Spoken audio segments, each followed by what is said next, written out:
So, my name is Tom Cannon. I'm the inaugural Oshkosh Poet Laureate. And I hope not to kill myself on this cord.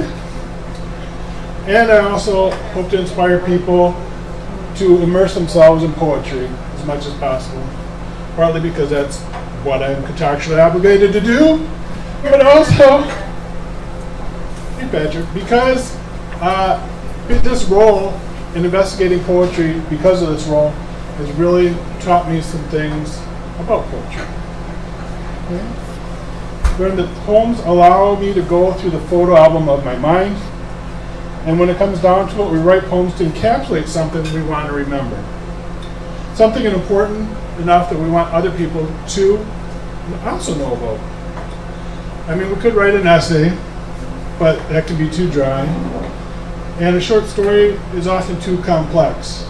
Your message may get lost, especially since the parameters of a short story are set, so you really can't go beyond them.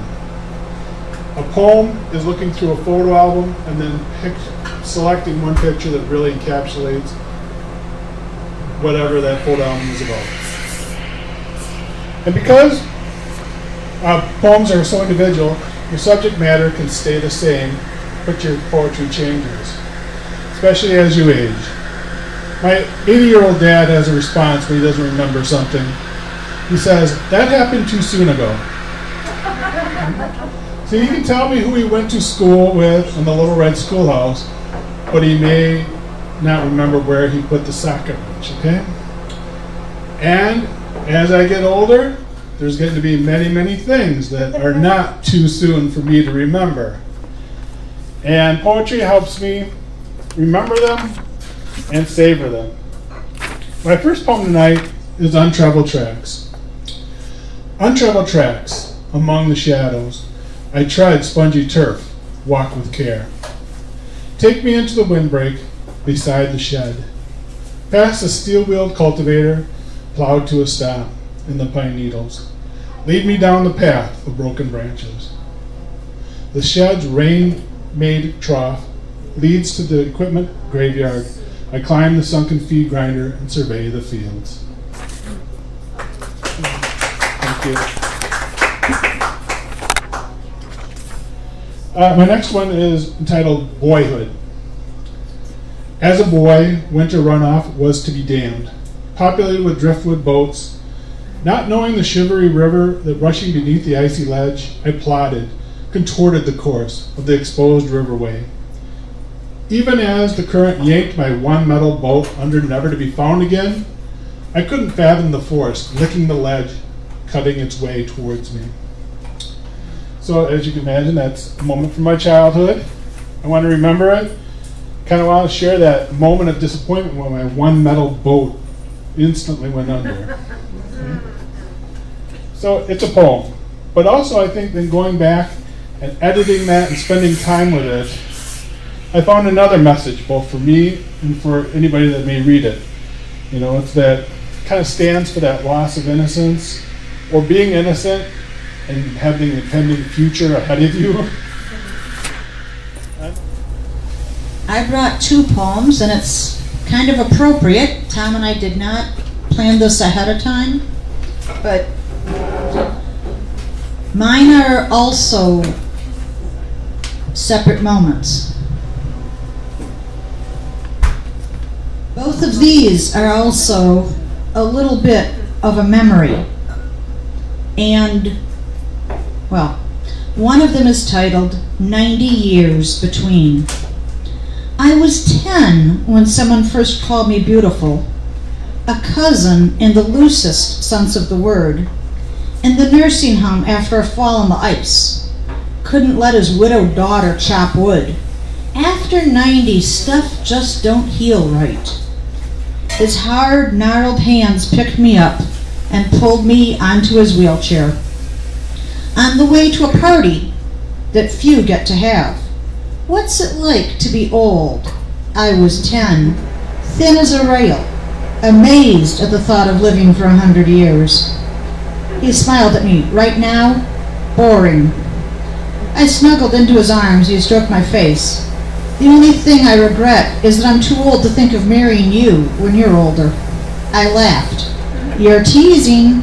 You ask all the nurses to marry you. Only the pretty ones. And you'll be beautiful when you're grown.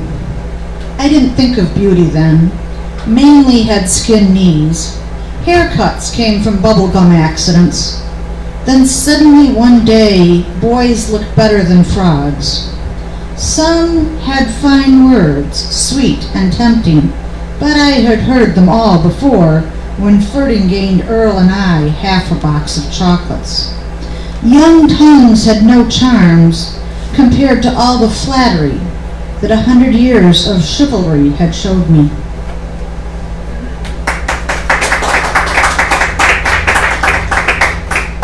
And the other one is also about family. It's called As Simple as ABC. Those were his initials, ABC. My grandfather, Abner Barnabas Cottrell. I think I have his tongue. Too intimidated to say he was a scientist or a poet. He was both. The North Woods had no secrets from him, and he had no fears of them. Before I was born, his phrases sunk into my brain. Leave a light on for the burglars. Cars broke, gotta go by Shank's mare. We were so lost we went round Robin Hood's barn twice. Like me, a flaming radical, always wanting to find the roots. He got hit by a widowmaker. He needed like a hole in the head, which he might have needed, but he never went to the doctor.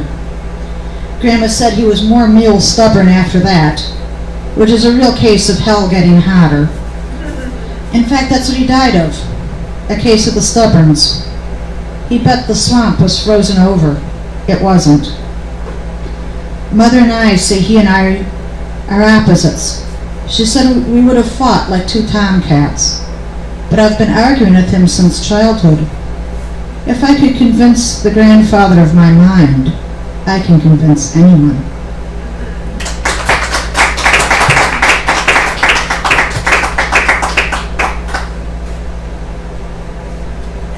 Who am I supposed to introduce now, Tom? Jeffrey. Okay, I'm introducing Jeffrey, who I've never met before, so this is a first for me. Come on down, Jeffrey.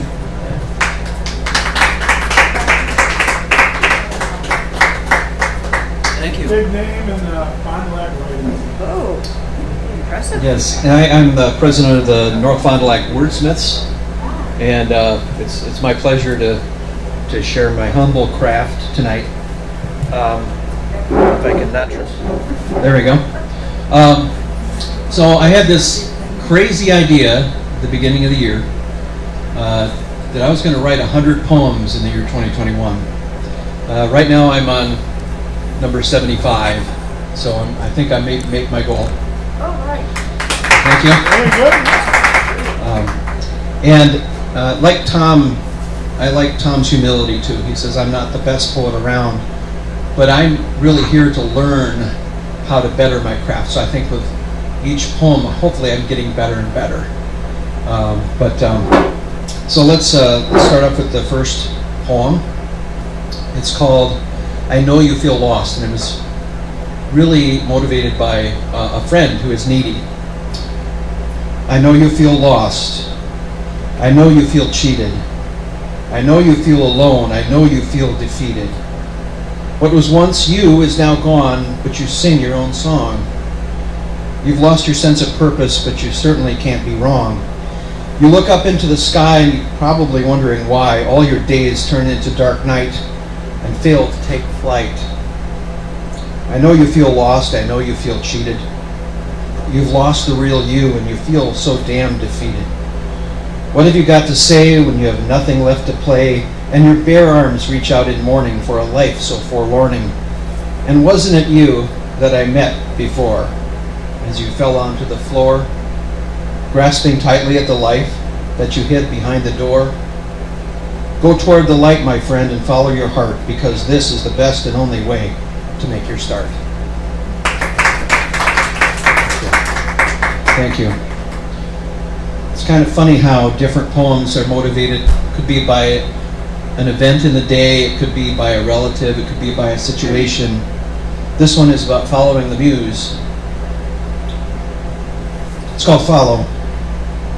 Follow the muse, follow your heart. Follow the trail right from the start. Follow the wise ones, don't lose your head. You'll be better off that way, better than dead. Strange music provokes you, but can't contain you. The world outside crumbling, much to pay heed to. Reasons for being existing in the light. Know the wise ways and always know what's right. Field and stream and pond and river, nature's way does give me a shiver. Always in the mood to really know why. Youth dream fading, I say with a sigh. That's Follow. Poem number 4, by the way. I have them all numbered. This is poem number 10 that I wrote in early March. It's called Lead with Love.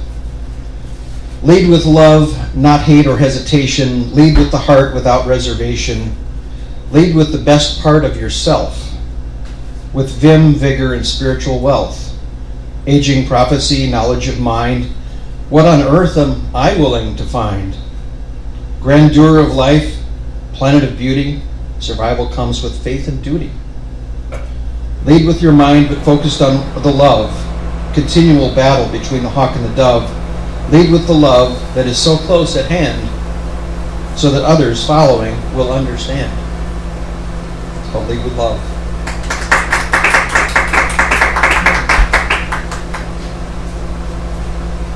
Sometimes poems could be motivated by looking at nature. This is what this one is. Poem number 12, I gazed at the trees. I gazed at the trees on the golden hill, billowing soft beauty, giving me a thrill. I saw the trees of green, brilliant in the light. I tried to hold back tears with all of my might. The beauty of the earth is so very true, each of us perceiving a different hue. Welcome to the party, welcome to the dance. Life engaging life, surely more than chance. The blue sky and the clouds like cotton strands. Here is the wonder, and I hold it in my hands. Hands of freedom, hands of love, hands to create, hands directly above. Here is the lesson I learned today. It's about the love and truth on brilliant display. It's all about a miracle, one might proclaim. Experience never so different, but never quite the same. So I have a few poems tonight. I'm a fan of rhymes, and Tom and I get into very big verbal spats about rhyming and poetry. But I like to combine kind of current events, Dr. Seussian rhymes and all that. So this first one's a fun little piece. I'll see if you can figure out pretty quickly who it's about. Discount immunization check. A few bad man, Aaron Rodgers of Green Bay, does things his unique, creative way. A few months ago, he said he was immunized. Turns out he's unvaccinated and getting stigmatized for putting teammates and league at risk. The retribution has been quite brisk. Sponsorship ended with Purveya Health. Frustrating, but won't dent his massive wealth. State Farm might have moved on as well. Terry Bradshaw got a spot. More they didn't tell. Against the Chiefs, 12 didn't start. Jordan Love will give Wisco joy or sorrow. Some compare A-Rod to Kyrie Irving, who from the Brooklyn Nets is swerving. While Kyrie refuses to get poked, his status was never cloaked. Rodgers went on the Pat McAfee show. Cancel culture he blamed for his woe. A few times he went over the top. Quoting MLK was a huge flop. Arguing politics is a sham, golly, what system is immune from folly? Of excellent points he had a few. The central arguments were not new. Health and medicine should be apolitical. Providers who don't price gouge are atypical. About a vaccination, some are quite mean. The consistent truth we should glean in a situation worth of dramaturgy is conversation, not controversy.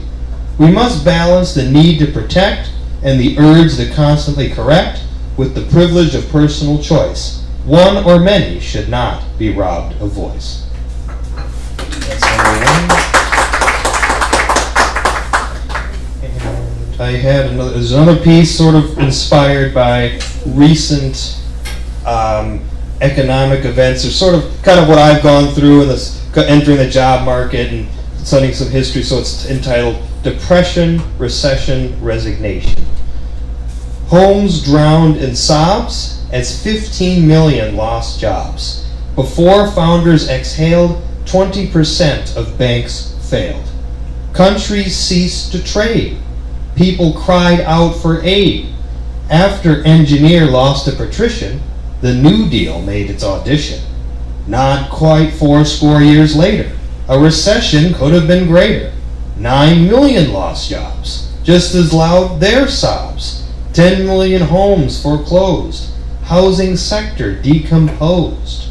As yuppies watched and waited, Lehman Brothers violently faded. Financial misdoings abound. No one punished, justice is sound. After veteran lost a visionary, the stimulus auditioned, population wary. 12 years later, another great economic event, but this one marks the commoner's ascent. Unlike the Depression or Recession, workers now are starting to question, do I work to live, or do I live to work? Capitalism can drown the answer in murk.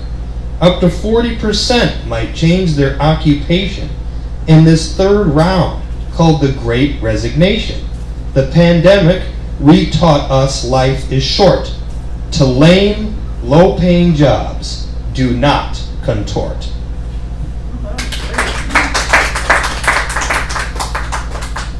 And then my final poem is about for Veterans Day. My grandfather, well, both my grandfathers are veterans, and both have since passed away. This one is dedicated both personal and historical reflection. Veterans through history stages.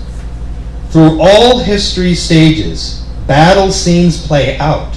Through glossy, thick pages, men called to war remain stout, with swords and shields, across mountains and plains, across forests and fields, gripping horses' reins, with cannon and hull, under storm and clear, under pelicans and gulls, gripping helm and pier, with fuselages and bombs, over city and countryside, over calm and pogroms, gripping yoke, eggs wide, carrying burdens unknown by the citizens they saved. For years, not a single moan, but awareness they craved. Outside books I came to know how my grandfather fought. On me he came to bestow the further context I sought. With gun and grenade across World War II's Western Front, across desert and glade, gripped by PTSD's hunt. Trauma reigned long after 45, yet you bravely soldiered on. For excellence you did strive, I inherit as daughters spawn. You brought sacrifice alive, showed there's always a dawn. November 11th in yonder, I pledge to you, Grandpa Keith. Veterans I'll always ponder, gripped by history's teeth. Should I introduce somebody else, Tom, or as you? Yeah. Wait, let you get ready. Jeffrey can come back up. No, wait. Because now I have to, in front of the camera, say you've convinced me, Patrick. Rhyming poetry is good. Okay. Well, it's worth it. You should try it. I try. That's why I bashed it, because I can't do it. Okay, I'll read one poem. Then Jeffrey can come back up here. Just because it's along the same vein of one of my children. I've actually written poems about all my children, but the ones that I've shared and tried to get published have mostly been about my son. He has autism, so I just think it's so important to help understand what autism is and what it's like to be the parent of somebody with autism. Jeffrey doesn't know what I'm talking about. Okay, I believe I can cure your autism with each push of the swing. Once the movement terrified, you unsure of where you were in space. Then you loved it and I would push you like a normal kid. Like I pushed your sisters, the mind and sense connected, I know. You could get used to the swaying, like a beginner on the tightrope. Once steady, you could make sense of the world around you. Or like a cheap maze game, where you waggle the game to get the small metal balls through the obstacles and seated in the divots that win. Your sense of self would roll around and sink into the right spot. I know movement is good. I want to believe it's magical. So I give another push, feeling I'm pushing you forward. One hand on each knee. You require that and a push every time. You swing back to where I'm sitting. I say silly things and you laugh. But sometimes you are within yourself, just enjoying the movement, and I am quiet too. It's okay to be within yourself sometimes and just feel the breeze, watch the sun behind western clouds. The day is fleeting, but right now is beautiful. Right now is enough. I make you sign for more and then give more pushes. Even once I'm ready to be done, you touch your fingers together and I go on. We will make a little more progress on your therapy today. Our destination is not linear. It's back and forth, and right here.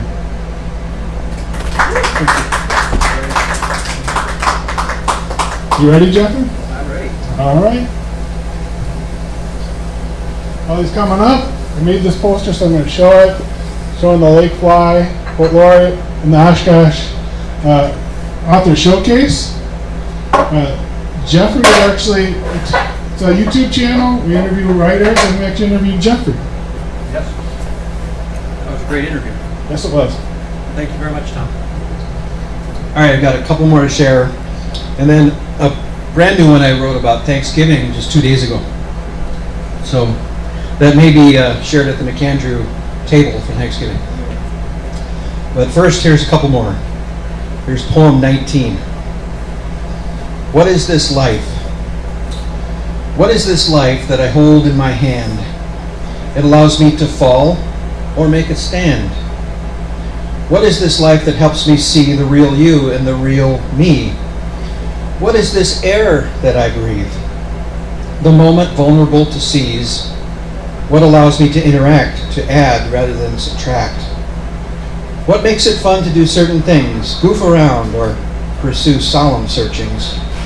What makes it more than grand to want only to hold your hand? What is this life that allows me to love, to gather the prize and partake of, to see the wisdom of the ages, to see where power of the heart rages? That's what is this life? One more and then we'll do the Thanksgiving poem. Okay, this is a very short one called I Find Beauty. I find beauty in the passing days. I find beauty in your winsome ways. I find beauty in passers-by. I find beauty in you and I. I find beauty in a peaceful stream. I find beauty in your eyes that gleam. I find beauty in your wishful ways. I find beauty in all of our days. I can't stop thinking it's true. The best for me is always you.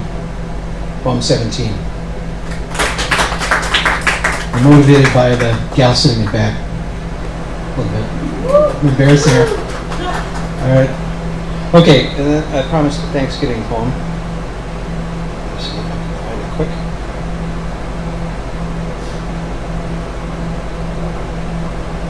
Here it is. It's called Thankful. I'm thankful for the stars and the sun and the rain and even the pain. I'm thankful for the love and the you and the me and the ecstasy of living a life fulfilled. I'm thankful for the smiles I see everywhere, even for the grayness in my hair. I'm thankful for every moment of life. I'm thankful for my generous wife. I'm thankful for the glass half full. I'm thankful for the push and pull. I'm thankful for the astounding grace I see every day in your beautiful face.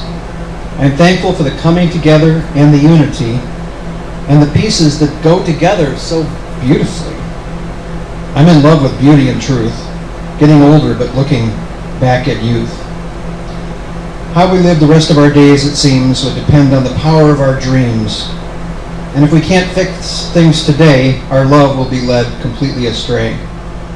I'm thankful for the essence that makes love pure. It's undeniable, I'm really sure. Take time to meditate on all you see. It will empower you to live in eternal glee. It's called Thankful. I think that's it. So thank you very much, everybody. Appreciate it. It's great being here tonight. Great event too. Yes, thank you everybody for coming. Really enjoyed it immensely. I just want to close tonight with a couple of poems from an Oshkosh Writers Club member who passed on. He was a true poet, and I've written poetry for a long time, quite a few things published, but it was him that really inspired me to apply to be the poet laureate. So these are Paul Christie's poems. Lake Superior. Lake Superior, blue water in Marquette, water lapping on the shore, over my black wingtips. I was baptized by God. Lake Michigan shore, sitting in the sand, grains of sand sifting through my fingers. Feel the expanse of the universe, pieces of sand, weed, twigs, the shoreline of Thompson Bay. My father in the distance, the horizon in the distance, all those white and gray cumulus clouds.